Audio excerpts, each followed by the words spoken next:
August 10, 1944. A cave on the northern edge of Guam, 3 weeks into Operation Forager.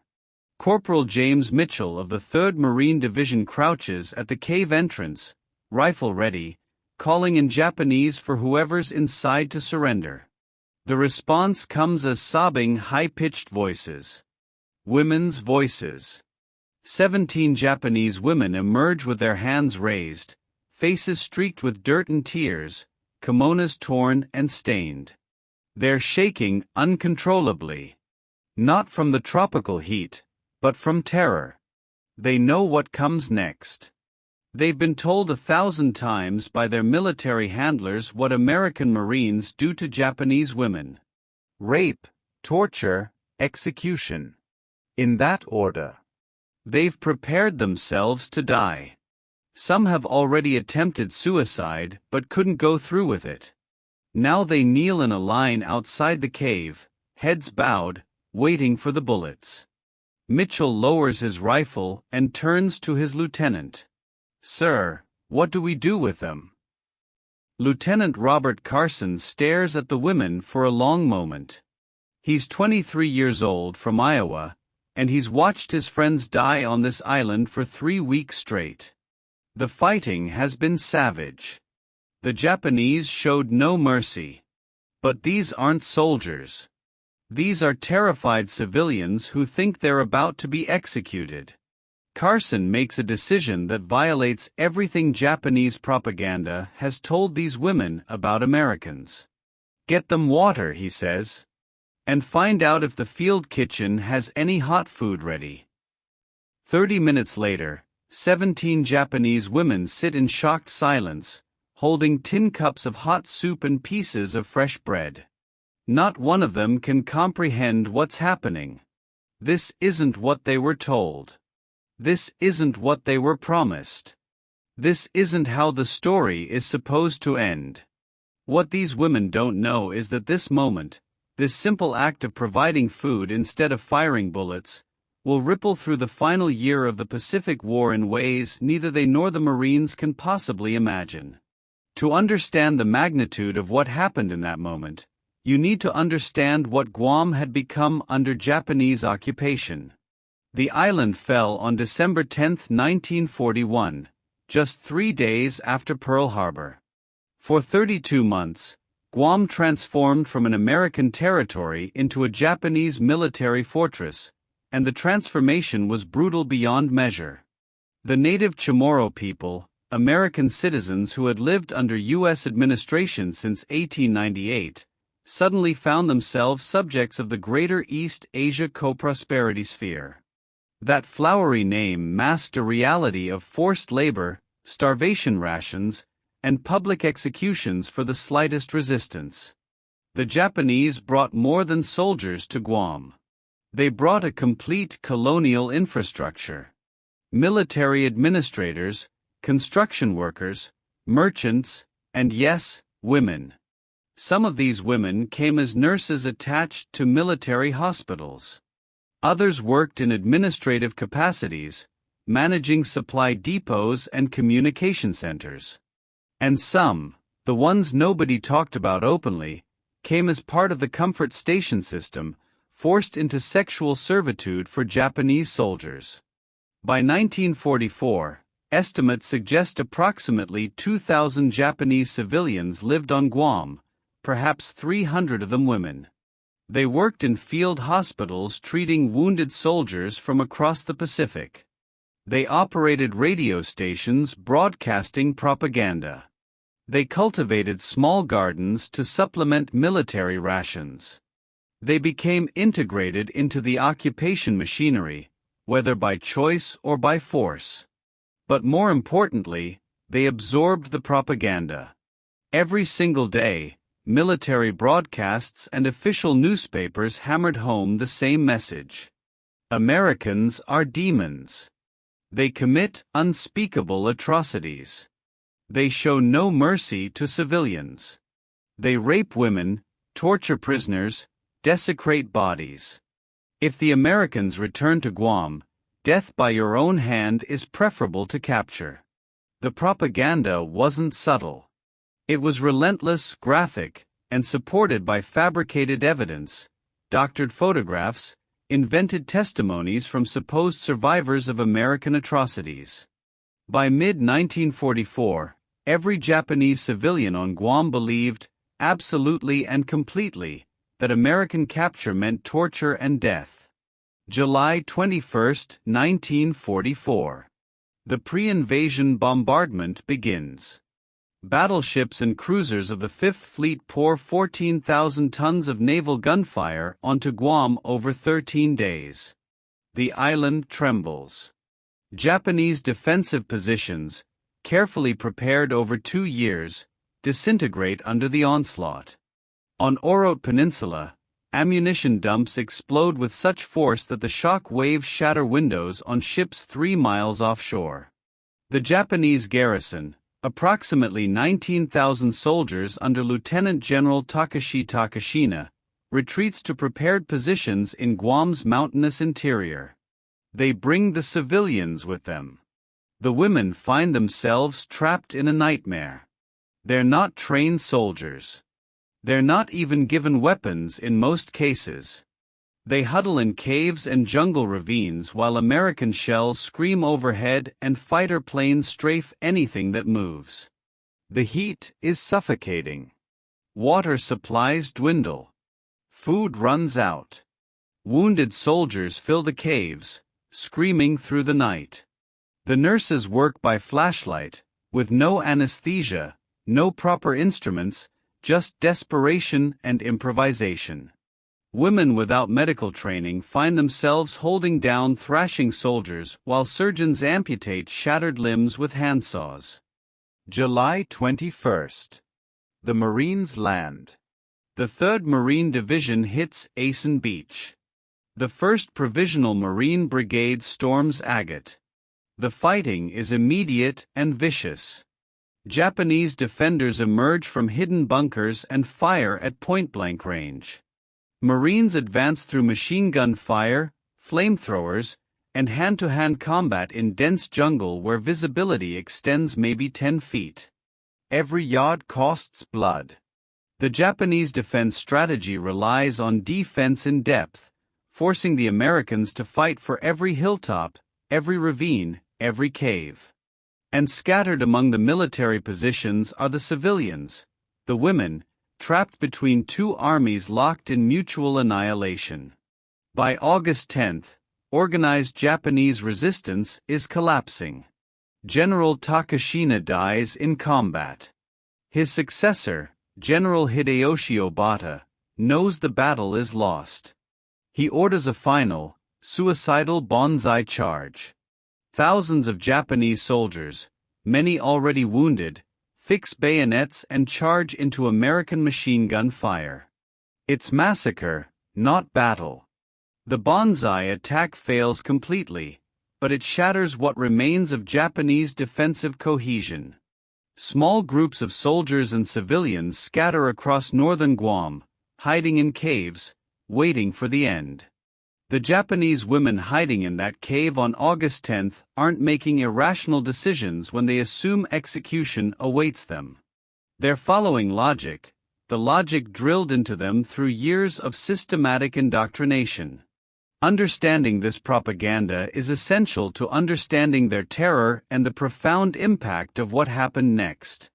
The Japanese military-controlled media apparatus spent the entire war creating an image of Americans as racially inferior barbarians incapable of civilized behavior.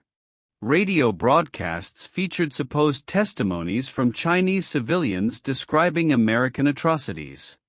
Newspapers printed graphic illustrations showing American soldiers bayoneting children and raping women. Film reels shown in schools and workplaces depicted Americans as literally demonic, with exaggerated features and bestial behavior. But the propaganda intensified dramatically after the fall of Saipan in July 1944. Saipan provided the template for what these women on Guam expected. When American forces overran Saipan, thousands of Japanese civilians committed suicide rather than face capture. At Marpy Point, entire families leaped from cliffs into the ocean. Mothers threw their children off the cliffs before jumping themselves. Fathers detonated grenades with their families clustered around them. American Marines watched in horror, calling out in Japanese that they wouldn't be harmed, but the civilians couldn't hear them over the roar of propaganda in their heads. The Japanese government seized on these suicides as proof of Japanese spiritual superiority and American barbarism. Broadcasts claimed the civilians chose death because they knew what awaited them. In reality, Japanese soldiers on Saipan had spent weeks telling civilians that Americans would rape the women, torture the men, and cannibalize the children. Some soldiers actively forced civilians toward the cliffs at gunpoint, but the propaganda never mentioned that detail. The women on Guam heard the Saipan stories.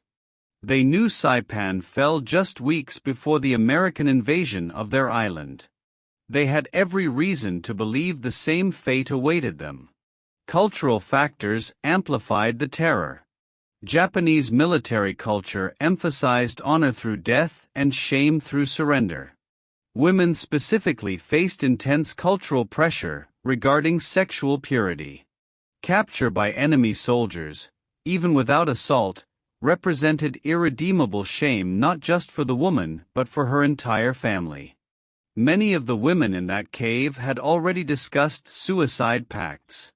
Some carried poison. Others had sharpened sticks or broken glass, planning to cut their own throats if Marines discovered them. They weren't being dramatic.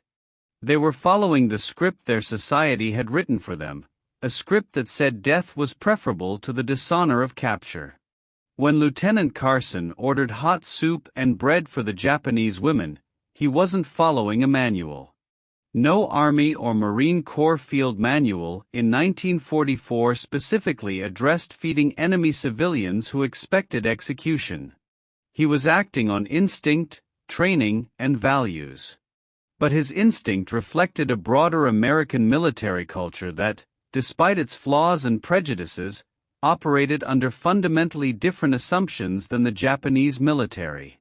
The United States was a signatory to the Geneva Convention relative to the treatment of prisoners of war. Not that these women technically qualified as prisoners of war under the strict legal definition, they were civilians. But American military training emphasized humane treatment of captured enemy personnel, regardless of technical classifications. More importantly, American military culture, shaped by the citizen-soldier tradition, retained connection to civilian values. The Marines who encountered these women weren't professional warriors raised from childhood in military institutions. They were farmers from Iowa, factory workers from Michigan, shopkeepers from California, drafted or enlisted for the duration of the war. When they looked at terrified Japanese women, some saw their sisters, their mothers, their girlfriends. The human instinct to help someone clearly in distress overrode whatever hatred the war had generated. Not always, battlefield atrocities happened on both sides. But often enough to matter. The logistics of feeding 17 unexpected prisoners presented challenges. Field kitchens operated on carefully calculated rations. Every cup of soup, every piece of bread had been transported across thousands of miles of ocean, unloaded onto beaches under fire, and carried forward by supply units through mud and jungle. Feeding Japanese civilians meant Marines somewhere ate less. But the quartermasters didn't refuse. They heated soup, sliced bread, and sent it forward. Nobody questioned whether enemy civilians deserved food. They just made it happen. The women couldn't process it. They held the tin cups with trembling hands, staring at the soup as if it might transform into poison. Some refused to eat, convinced it was poisoned or a trick, that they'd be shot the moment they swallowed. Others ate ravenously, months of inadequate rations overcoming fear. Several wept while eating, not from relief but from cognitive dissonance so profound it manifested as physical reaction. Everything they believed about Americans was being contradicted by the simple act of receiving hot food. One woman later testified through an interpreter that she felt angry at the Marines for feeding them, not grateful, because their kindness revealed the lies she believed. Her entire worldview was collapsing, and soup was the instrument of destruction. The immediate hours after capture reveal the profound gulf between propaganda and reality. Marines established a temporary holding area, essentially a cleared section of jungle with guards posted more to keep the women together than to prevent escape. Where would they escape to? The island was secured. Japanese resistance was scattered and desperate. The women had nowhere to go. But they didn't know that yet. They sat in small groups, whispering to each other, trying to understand. Some still expected execution, assuming the food was a last meal before firing squads. Others argued that Americans were toying with them, that worse tortures awaited. Then the medics arrived. Navy corpsmen attached to Marine units began examining the women for injuries and illness. Many suffered from malnutrition, dehydration, infected wounds, and tropical diseases. The corpsmen treated them exactly as they treated wounded Marines. They cleaned wounds, administered sulfa drugs, distributed water purification tablets, and provided vitamin supplements. One corpsman, Robert Hughes from Massachusetts, later wrote in his diary that several women flinched when he approached with medical supplies, as if expecting him to use his instruments for torture. He wrote that he'd never felt more sad and angry simultaneously, sad for their terror, angry at whoever convinced them Americans were monsters. Language barriers complicated everything. Few Marines spoke Japanese. Few Japanese women spoke English. Communication happened through gestures, tone of voice, and eventually through captured Japanese English dictionaries. A Nisei, a second-generation Japanese-American, interpreter arrived within days, Private First Class Kenny Yasui from Oregon. Yasui had joined the Army despite his family being held in an internment camp, a bitter irony that wasn't lost on him. His job now involved convincing Japanese women that Americans wouldn't harm them. He spent hours talking with them, answering questions, and slowly dismantling the propaganda framework. The breakthrough came gradually, then suddenly. One woman asked Yasui if it was true that Americans ate their prisoners. Yasui laughed, not mockingly but genuinely amused by the absurdity. His laughter confused her. Monsters wouldn't laugh at accusations of monstrosity, they'd confirm it or ignore it. She asked more questions. What happens to prisoners? Are we going to be sent to torture camps?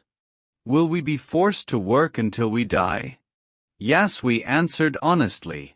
You'll be held in POW camps.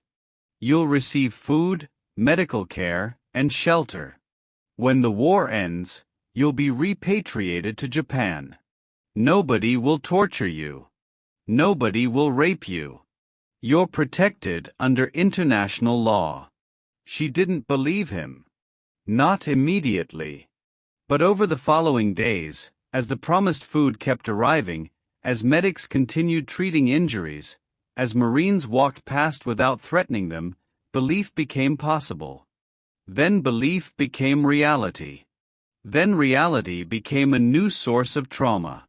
Because if Americans weren't demons, then what did that make the Japanese military leaders who told them Americans were demons?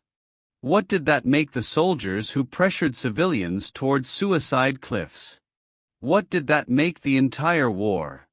The treatment of Japanese women POWs on Guam wasn't an isolated miracle.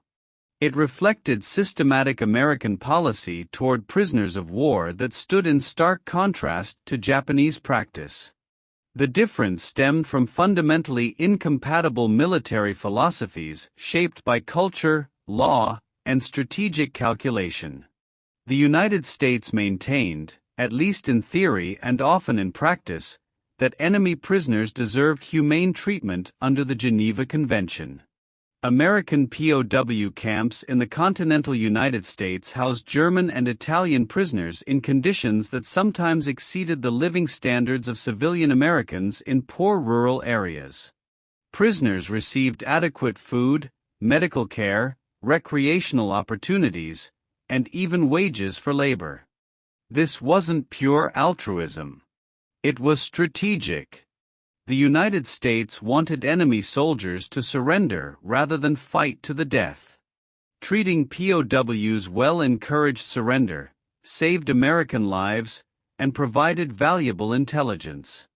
Moreover, the U.S. hoped that humane treatment of Axis prisoners would encourage reciprocal treatment of American POWs, though this hope proved tragically misplaced in the Pacific theater. Japanese military culture viewed surrender as the ultimate dishonor. Soldiers were expected to fight until death or commit suicide rather than accept capture. This belief extended to treatment of enemy prisoners. The Japanese military largely ignored Geneva Convention obligations, resulting in horrific treatment of Allied POWs. The Bataan Death March, the Burma Railway, the systematic starvation and abuse of prisoners, all stemmed from a military culture that viewed surrender as forfeiting any claim to human dignity. The contrast created a self-perpetuating cycle. American forces knew Japanese soldiers rarely surrendered. Marines in the Pacific learned to expect booby-trapped bodies, suicide attacks by seemingly wounded soldiers, and civilians used as shields. This knowledge hardened attitudes and led to instances where surrender attempts were rejected or prisoners were killed.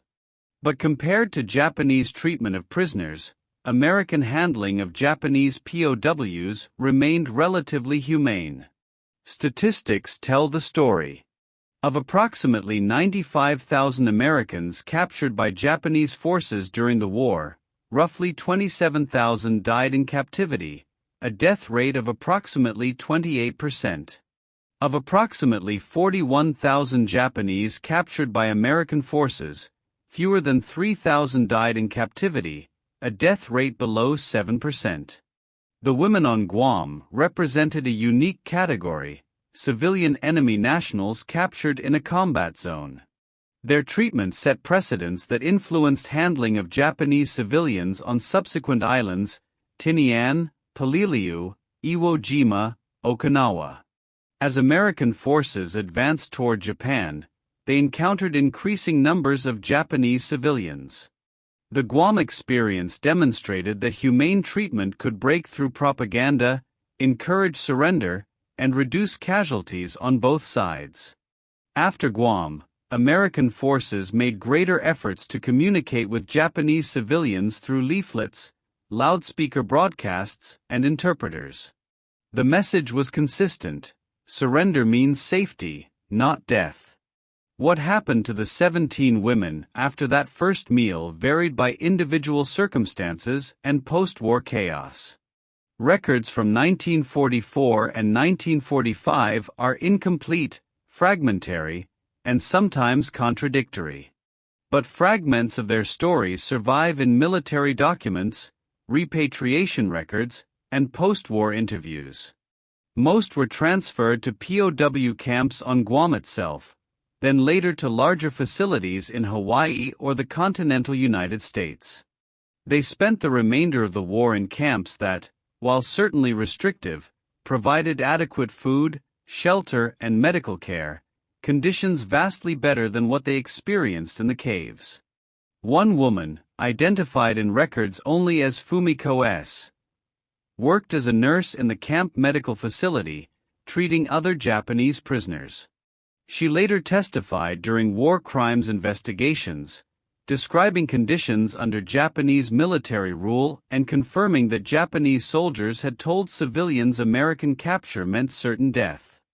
Another woman, Keiko M., was repatriated to Japan in late 1945 and spent years trying to explain to her family what had happened. She told an interviewer in 1952 that her parents initially didn't believe Americans had treated her well, assuming she was lying to hide shameful experiences. Only when other repatriated prisoners confirmed her story did her family accept the truth.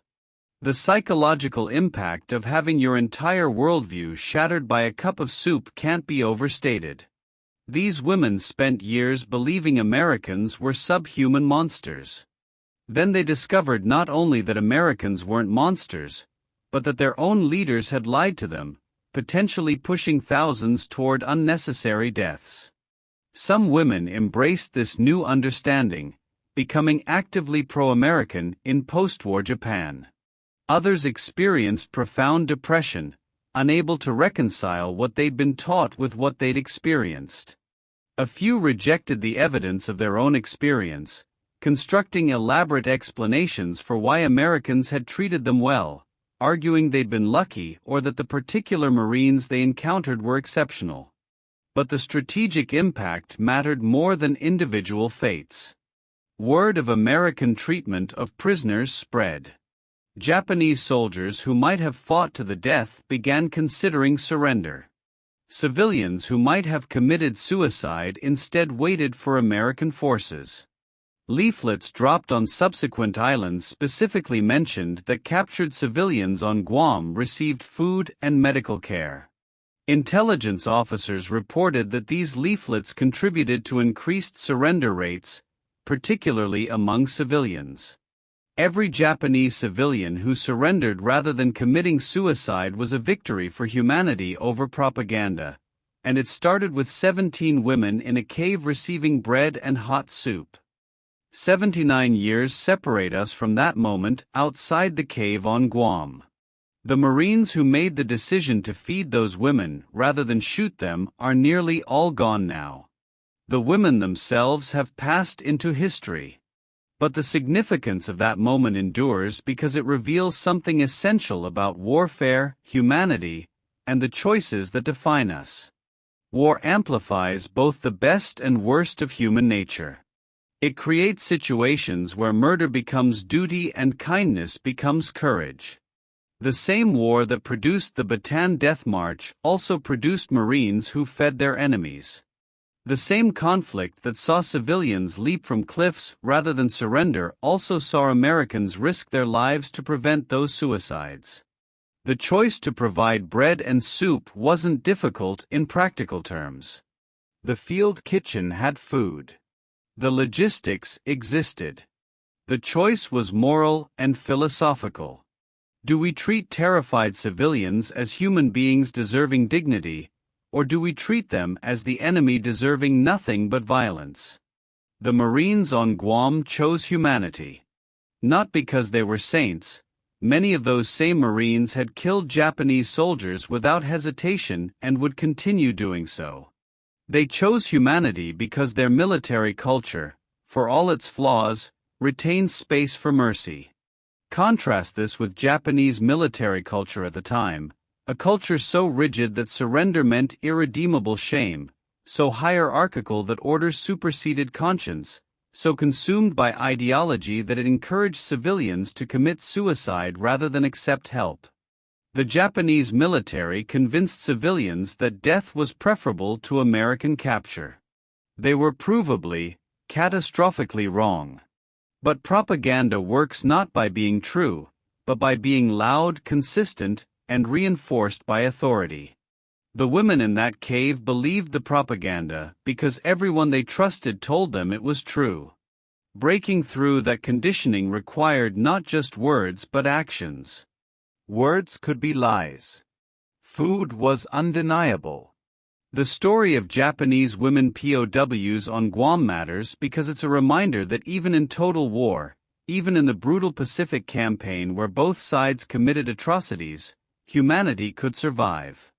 The Marines who fed those women weren't acting on orders. They were acting on values, values instilled by training but rooted in civilian society. They made the choice to see enemies as people, propaganda victims as humans deserving compassion. That choice rippled forward, encouraging surrender, saving lives, and providing a counter-narrative to Japanese propaganda. Today, when we study World War II, we focus on battles won and lost, strategies employed, leaders who succeeded or failed. We count casualties and calculate production figures. This is necessary. But sometimes history hinges on smaller moments: a lieutenant ordering hot soup instead of execution, terrified women discovering that everything they believed was a lie, and the slow realization that the enemy they feared might be more human than the leaders who prepared them for death. That realization didn't end the war, but it saved lives. And in war, saving lives matters more than anything else.